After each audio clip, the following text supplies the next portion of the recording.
Le parti del discorso. Le parole hanno caratteri diversi e secondo questi caratteri sono state raggruppate in categorie o parti del discorso. Si distinguono in 5 categorie: articoli, sostantivi, aggettivi, pronomi, verbi.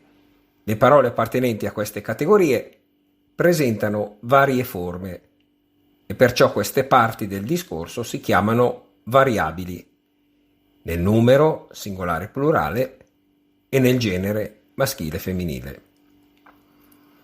Le altre parti del discorso sono avverbi, preposizioni, congiunzioni. Sono invece invariabili. Esempi di avverbi: hier, in que, poc, tanto, sì, no. Esempi di preposizioni: tant, quant, men, puissé. Congiunzioni: e, anca, ma, però, anzi.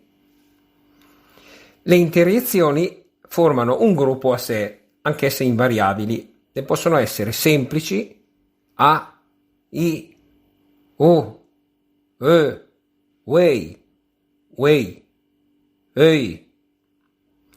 Locuzioni: accidento, ciao Pep, sacforment. Onomatopeiche: patatrac, patapunfeta, pataslunfela. Da ricordare anche cito